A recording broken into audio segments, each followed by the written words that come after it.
Chilli chicken সবাই হয়তো বাড়িতে টুকটাক বানান, তবে এইভাবে কিন্তু অনেকেই বানান না।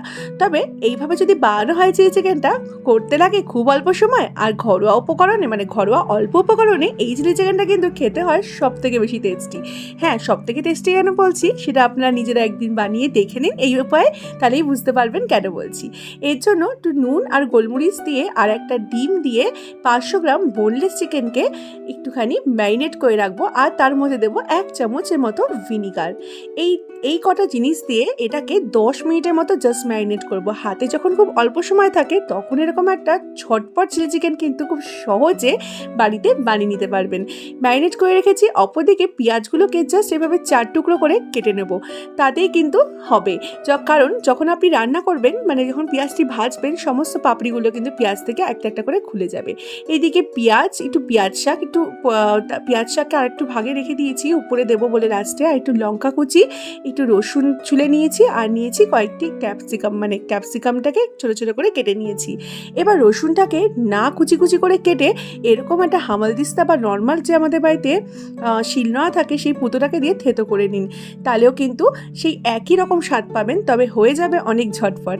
কারণ ছোটো ছোটো করে কুচি করতে গেলে অনেক সময় অনেকক্ষণ সময় লেগে থাকে, তো সেই ক্ষেত্রে এরকম করে একটুখানি থেতো করে নিলে ভীষণ উপকার, মানে ভীষণ তাড়াতাড়ি হবে আর রান্নার টেস্টটাও ভালো হবে। অপরদিকে দিয়ে দেবো একটুখানি 2 চামচের মতো কর্নফ্লাওয়ার এই ম্যারিনেট করা চিকেনের মধ্যে। 10 মিনিটের মতো ম্যারিনেট করে রেখেছিলাম, সেই সুযোগেই কিন্তু এই সমস্ত সবজিগুলো কেটে নিয়েছি। আর এবার এটাকে একটু সেট হতে দিচ্ছি আর 5 মিনিটের জন্য। ততক্ষণে বানিয়ে নেবো একটা সস। এর জন্য 1 চামচ ঝাল লঙ্কার গুঁড়ো, তার মধ্যে 1 চামচ ভিনিগার, আর 1 চামচের মতো সাদা তেল, আর 1 চামচের মতো, মানে 1 টেবিল স্পুনের মতো নর্মাল জল দিয়ে একটুখানি এটাকে মিশিয়ে নিয়ে তার মধ্যে দিয়ে দেবো 1/2 টিস্পুনের মতো কাশ্মীরি লঙ্কার গুঁড়ো। ব্যাস, আপনার কিন্তু আজকে রেড চিলি সস একেবারে তৈরি। এরকম একটা ঘরোয়া উপকরণ দিয়ে রেড চিলি সস কিন্তু আপনার বাড়ির অনেক দিন পর্যন্ত ফ্রিজে স্টোর করে রাখতে পারেন। এই রেড চিলি সসটাকে রেখে দিচ্ছি সাইডে। এইবার তেল ভালো করে গরম হতে দিয়েছিলাম, তেলের মধ্যে ঝটপট করে মাংসগুলোকে কড়া করে 2 পিঠ ভেজে নেব। তবে হ্যাঁ, বাইরে যদি কর্নফ্লাওয়ার অ্যাভেলেবেল না থাকে সেই ক্ষেত্রে কিন্তু আপনারা কর্নফ্লাওয়ারের জায়গায় ময়দা দিয়েও সেমভাবে মাংসটিকে, মানে আমি যে ম্যারিনেট করেছিলাম সেইভাবে কিন্তু ম্যারিনেট করে ভাজতে পারেন, অথবা কর্নফ্লাওয়ার আর একটুখানি ময়দা দুটো মিশিয়ে ভাজতে পারেন। এবার এই যে পেস্টটা বানিয়ে রেখেছিলাম, মানে সসটা যে বানিয়ে রেখেছিলাম, এর মধ্যে দিয়ে দিচ্ছি 2 টেবিল স্পুনের মতো সোয়া সসটা ডার্ক সোয়া সস নিয়েছি, লাইট নয়। আর দিচ্ছি 1 টেবিল স্পুনের মতো টমেটো সস বা টমেটো কেচাপ। এবার এটাকে ভালো করে মিশিয়ে নিচ্ছি। আজকে এই সস কিন্তু আমার চিলি চিকেনের জন্য একেবারে তৈরি, আলাদা করে আমি সস দেবো না, এর মধ্যেই সসটাকে বানিয়ে নিলাম। এবার অল্প একটু তেলের মধ্যে এই যে ভাজা চিকেনটাকে তুলে রেখেছি, 2 চামচের মতো তেলের মধ্যে দিয়ে দিচ্ছি রসুন কুচি, মানে রসুন যে থেতো করে রেখেছিলাম। রসুন কুচি করতে অনেক সময় লাগে, সেই সময় বাঁচাতেই এই রসুন থেতো করে নেওয়া, তাতে কিন্তু স্বাদের কোনো পরিবর্তন হয় না। অপর দিকে দেখুন, এই যে ভাজছি এটাকে কিন্তু দেখতে অনেকটা রসুন কুচির মতোই লাগে, আর টেস্টটা কিন্তু যেহেতু থেতো করে দিচ্ছি আরও বেশি টেস্টি হয়। রসুনটাকে একটুখানি তেলে নেড়ে চেড়ে এইবার এর মধ্যে কেটে রাখা যে আমি পেঁয়াজ, তারপর ক্যাপসিকাম, পেঁয়াজ শাকটা একটু লাস্টে দেবো, পেঁয়াজ ক্যাপসিকাম আর লঙ্কা কুচিটা দিয়ে দিচ্ছি। লঙ্কা কুচিগুলো এরকম তেঁচড়াভাবে কাটলে কিন্তু মানে চিলি চিকেনটা খেতে বেশি টেস্টি হয়, আর মানে ঝালটাও কিন্তু খুব ভালো হয়।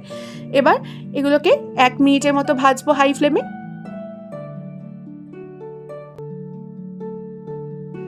1 মিনিট ভাজা হয়ে গেলে এর মধ্যে দিয়ে দেবো 2 চামচের মতো আদা রসুন পেস্ট।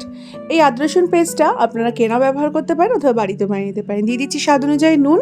এবার এটাকে ভালো করে 1 মিনিটের মতো আরেকটু কষিয়ে নেব।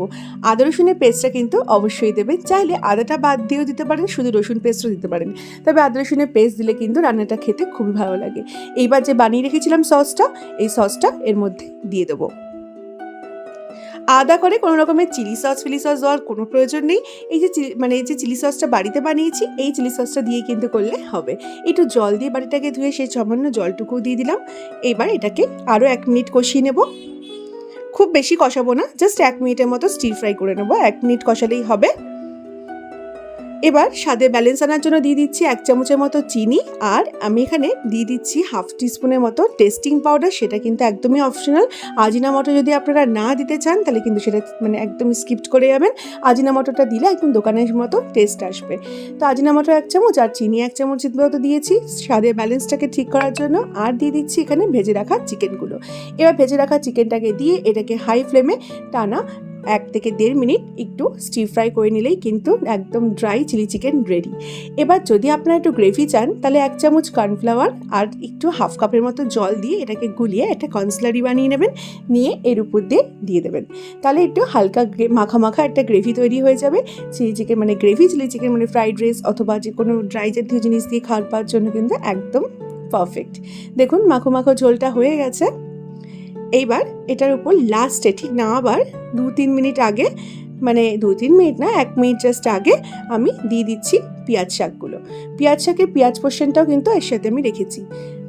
এবার এটাকে ভালো করে মিশিয়ে নিচ্ছি। বাড়িতে যদি কখনো পেঁয়াজ শাক না থাকে তার পরিবর্তে যদি বাড়িতে এই সিজনে যেরকম আমাদের প্রচণ্ড পরিমাণে পেঁয়াজ কলি থাকে তাহলে সেই পেঁয়াজ কলিটাও কিন্তু পেঁয়াজ শাকের সাবস্টিটিউট হিসেবে ব্যবহার করা যায়। তো সেই ক্ষেত্রে পেঁয়াজ কলিটাকে একটু আগে দিতে হবে যখন পেঁয়াজটা ভাজছেন সেই মোমেন্টে। তো এবার এটাকে গরম গরম পরিবেশনের পালা। রেসিপিটি খুবই ইজি আর বানিয়ে নেওয়া কিন্তু খুবই সহজ, ঘরোয়া উপকরণে ঝটপট তৈরি হয়ে যায়। তো এই রেসিপিটি একটিবার হলে আপনাদের ট্রাই করার অনুরোধ রইল আমার। যদি আপনারা ট্রাই করেন এইভাবে চিলি চিকেনটা তাহলে কিন্তু অবশ্যই কমেন্টে জানাবেন রেসিপিটি আপনাদের কীরকম লাগলো। আর যদি ভালো লেগে থাকে তাহলে প্লিজ বন্ধুবান্ধবের সাথে শেয়ার করে দেওয়ার অনুরোধ রইল। তো বন্ধুরা আজকে এই পর্যন্তই, আবার চলে আসবেন নতুন কোনো রেসিপির সাথে। সবাই ভালো থাকবেন, সুস্থ থাকবেন। আর যদি আমার পেজটি ভালো লেগে থাকে তাহলে প্লিজ পেজটিকে ফলো করে দেবেন। Thank you for watching this video.